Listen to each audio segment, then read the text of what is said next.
Yo, it's your boy Ran, and we got the first edition of Ran's Room. And today we got a special guest, one of my dear friends, Breakout boxing champion. He is an extraordinaire psychopath when it comes to this shit. He will study every little bit of boxing he can, basketball, whatever you want to say. He got it. This is my guy, DDK. What's going on, DDK?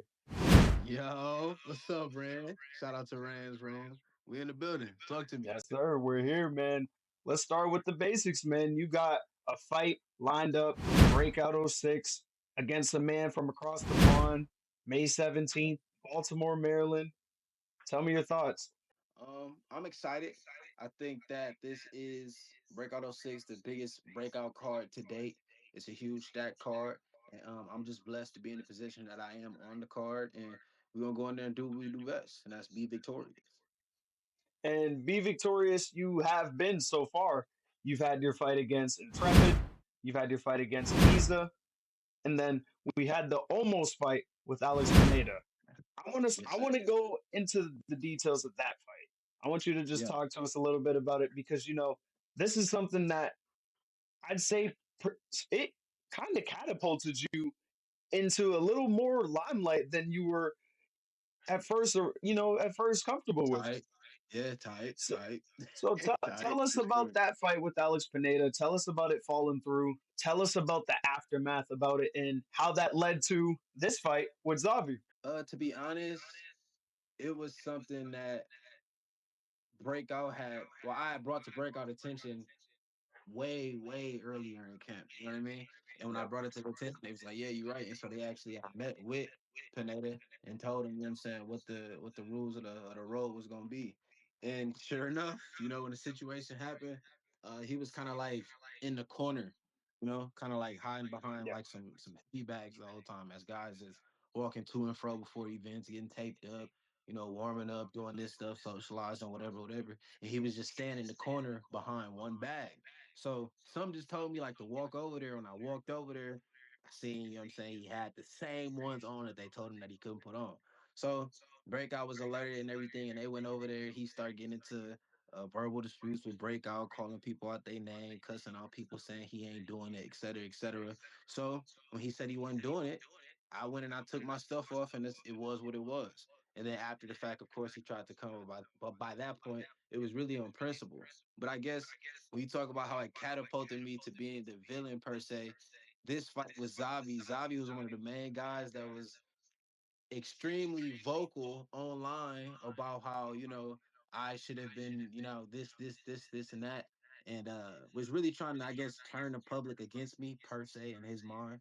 So when it didn't happen, that's when I kind of went on those, what is it, 2 straight weeks of spaces when I was Yep. just calling out Zabi, when I was saying Zabi. Yep. Where you at? And his own countrymen couldn't get him to join the space. So here we are now. Here we are now. And for those who may not know about that situation, it was a illegal hand wrap, correct? Yes, sir. Yeah, for sure. For Yeah. sure. He came in with illegal hand wraps that he was told months prior to not wear, and then when he was addressed by everybody, he stood his ground basically. Pretty much. And it's Yeah. crazy. Also, after that, like when the event was over and everything, when I was talking to like him and his people was even coming up to me telling me like, bro, I don't know why he just didn't put on regular hand wraps. I don't know. We Right. were all telling him to do it. We were all telling, so it was clearly it was just him, but it Right. is what it is. Like I What do you said think would have before, happened that day? say it again. What do you think would have happened on that night? I think I would have been victorious in dramatic fashion. I was extremely sharp. I mean, I'm sharper now, but I was extremely sharp on that day.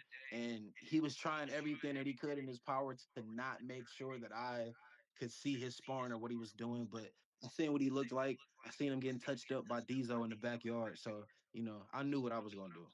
Seek and destroy. Seek and destroy. Now, for the people who are potentially going to be hearing you for the first time speak, they may not know about you as much as I do, or people in this scene may know about you. So just give us a little bit of backstory about yourself, your upbringing, what led you to boxing, and maybe, a little fun fact about yourself. Well, my upbringing, I feel like is rooted in my faith. I'm a Christian. I believe in my Lord and Savior Jesus Christ, and for that, for me, it's kind of what I believe has me able to be rooted in certain high pressure situations. And sometimes we see guys step outside of themselves online and start to kind of exude or play into a character versus who their true person really is. So for me, I would say that my faith really keeps me rooted in that and keeps me in check with that, and my relationship and prayer and everything of that nature. In terms of boxing, man, I just always loved to watch boxing, even when I wasn't boxing.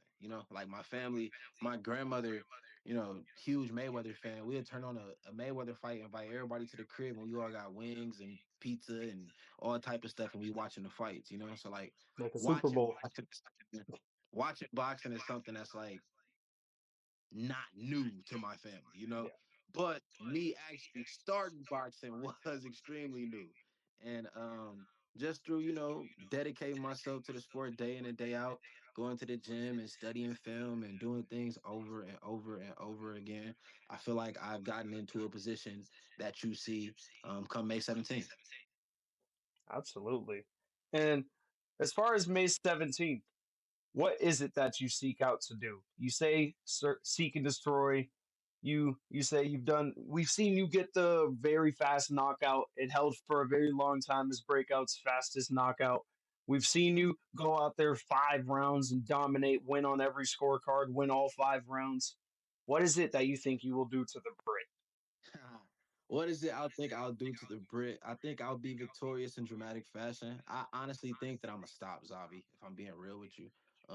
That's really what I'm training for, the pace that I'm training for, the mindset that I'm training in. So if you listen to him, at first it was he was gonna knock me out in 2 rounds. Then it was, oh, I might get a late stoppage on him, and then it was, oh, I might win much. You know what I mean? Like Mhm. he's changing like the seasons. But as for me, I'm really coming to seek and destroy. And we're gonna really get in there and we're gonna see if we're able to back up all of this crazy stuff that he been saying online. He been talking crazy. And people calling me all Yeah. out my neck and talking about people mamas. Yep. He got a lot of stuff he got to face before he get in the ring with me, just off of a man and what he said he was gonna do per se when he see people. But yeah, he been talking wild. But he's my main focus. I just don't know if I'm his main focus. And we gonna find out when we get in our circle. Now, with all that talk and all the stuff that you hear, the Turpins, I don't know how much this has been like a publicized thing, but hey, man, I'm the podcast guy. I'm here to make some things public. Yeah. There's there's been a lot of talk about your promotion, Mhm. and people say there's been a lack thereof with promotion as far as Yeah. what they've seen in the past with yourself. Yeah. Does that bother you, or does it just make you a little more happy with, hey, people expect this out of me, but I'm doing this, and now people want to see this? Is it like a No, it slow don't. burn effect?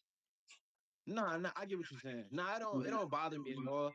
I think that it's kind of ridiculous when you really think about it because if you think I have a layout, not a schedule, but like a layout of how I'm gonna promote each fight. And it's the same thing. I Yeah. start off hot in the beginning with a pace that nobody can keep up with. And then throughout the middle, I'll kind of taper back, let guys do their thing. In the last 2 weeks to the week before the fight, I come crazy again with the promotion and consistency.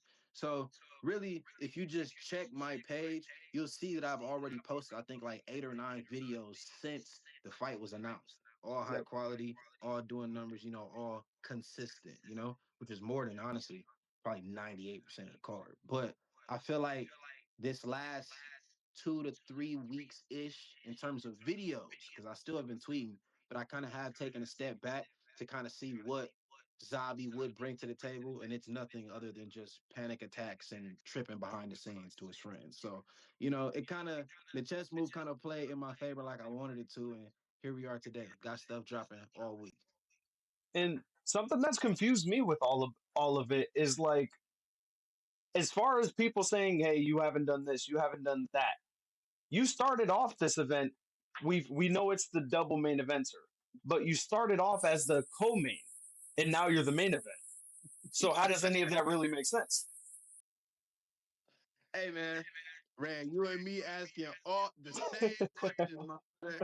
I promise you, But at the end of the day, to be honest with you, to be completely honest with you, bro, I ain't here to point fingers. I'm not here to say, what this guy didn't do, what that guy did do. I think that my promotion has been top tier for what it usually is. Just again, when people are so used to me being 24/7 on the timeline, and then 2 to 3 weeks I take a step back, even though I'm still tweeting, but taking a step back in terms of videos, then I can understand where there's a kind of recency bias. You know what I mean? But all you got to do is take a deep breath and look at my page, and I've been consistent. So it is what it is. I mean, promotion is what I do. You know what I'm saying? So I understand I set a high standard for myself, but only thing I could tell people is just to be on the lookout this next upcoming week. That's all I can say. Mm, we love that. Since we're talking about promotion, Oh, what exactly has Lil Zaza been doing? Because let me paint this picture for you.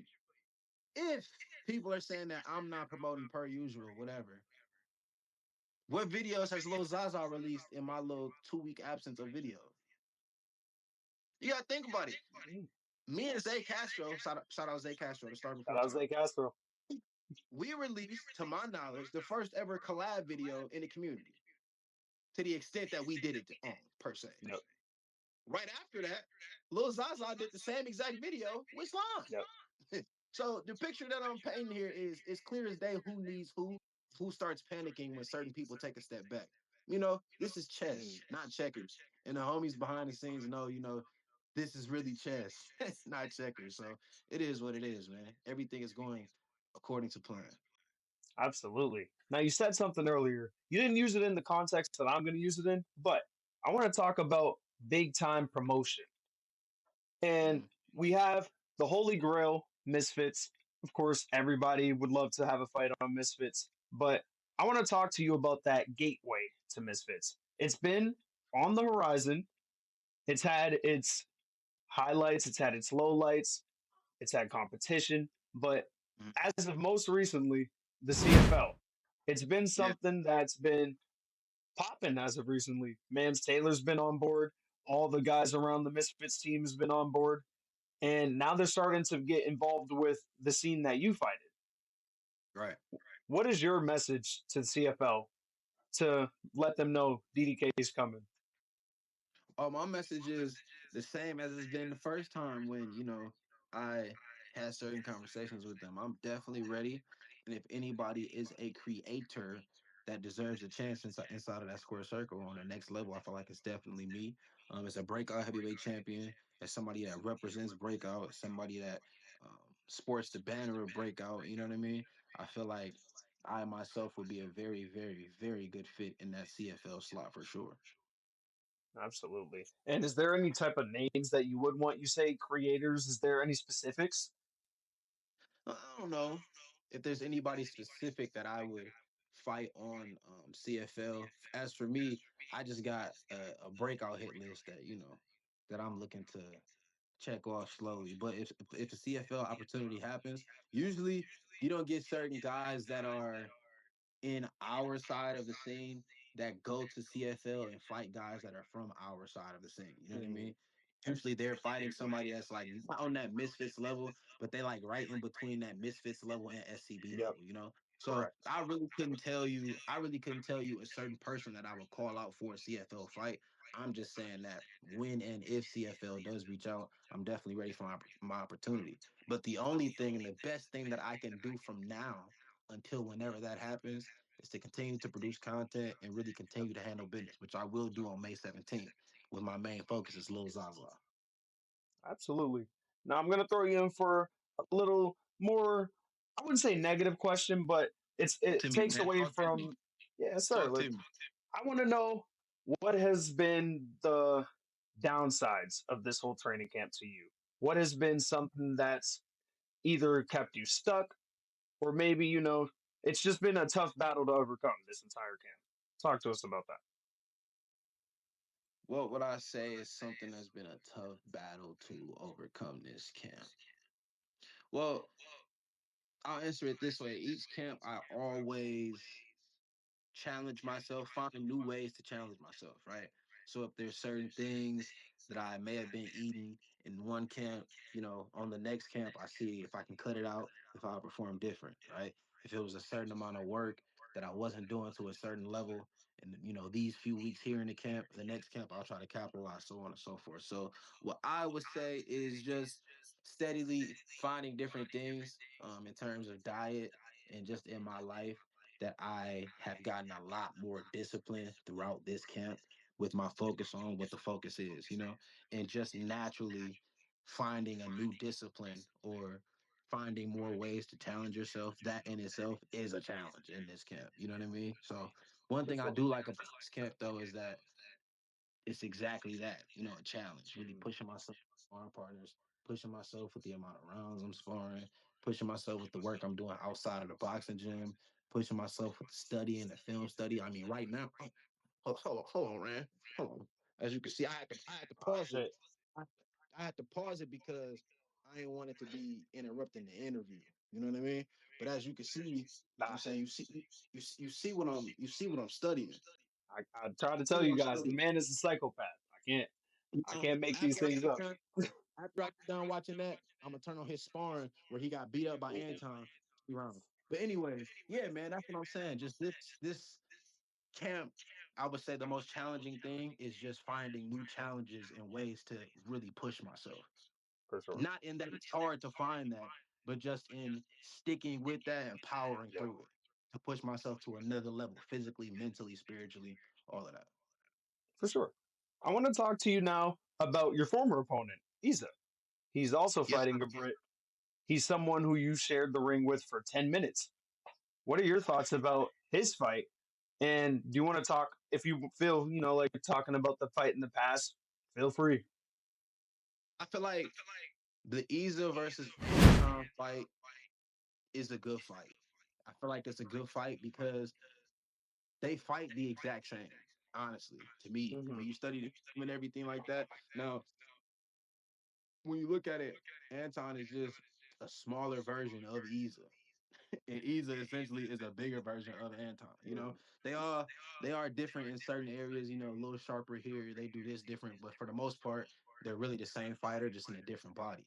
So I feel like that fight is an explosive fight. But for Isa, I feel like much respect to him. As you said before, I went 5 rounds with him.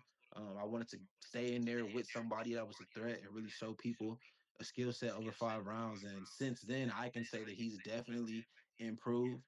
We all know that he's lost a lot of weight. You know what I'm Yeah, saying? So yeah, I respect anybody who get themselves in shape and who actually take health serious because health is wealth. 1000%.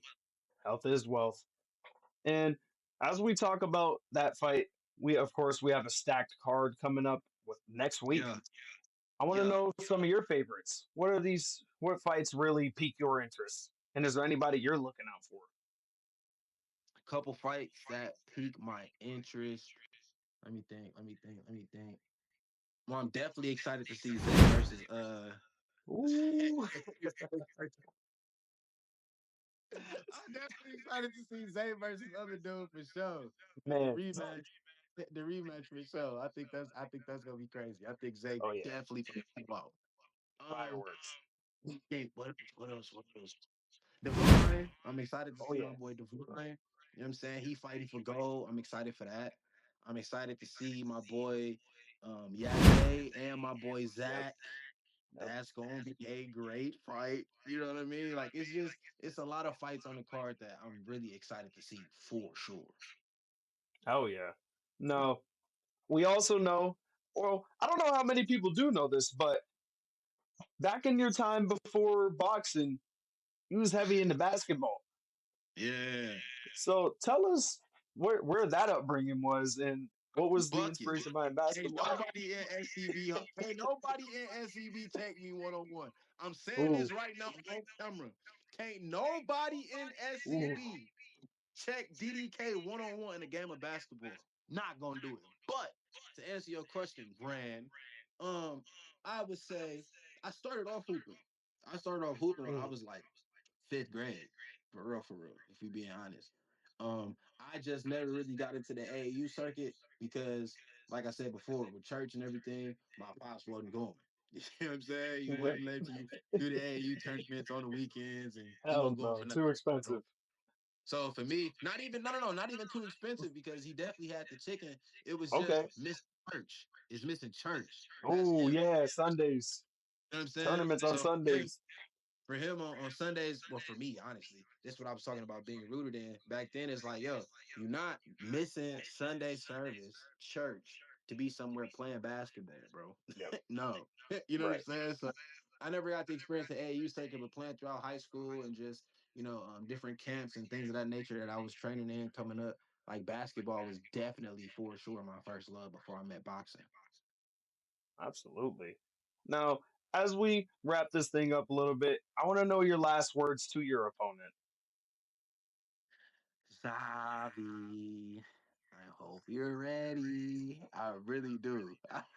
I really hope you ready, Xavi. I mean, again, like I told you, Ran, a few weeks ago or early in camp, all of that trolling seems to have died down.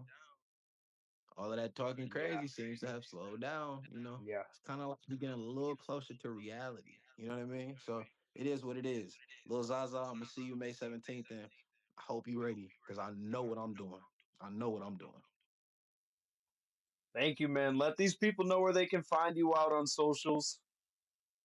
Hey man, Twitter, real DDK, X now, bro. Instagram, It's X. X, my bad. People say I don't really be hearing people say X, even though it is, a big X. But anyways, Yeah. on X, real DDK, Instagram, real DDK. Follow me. I am definitely dropping. I don't know whenever this day drop, whenever this interview drop, I'm gonna be dropping vlogs every single day leading up to and during fight week. So starting maybe even tonight, but you know what I mean? Stay on the lookout. Subscribe, DDK Boxing on YouTube. Thank you, man. We appreciate the time. And once again, good luck on your fight, May 17th. You know, I'll be there in the corner. Yes, sir. Corner Yes, man sir. ran. Cornerman ran. You know how I Cornerman get down. ran. You know how I get Yes, down. sir. Yes, sir. Hey, I'll be hey, in that hey. corner. Shout out my cornerman ran and Ant Mills. Yes, Shout out my sir. corner. Yes, sir. Thank you for your time, DDK. Thank you, man. Appreciate you. Much love. Yes, sir. Best of luck on your fight.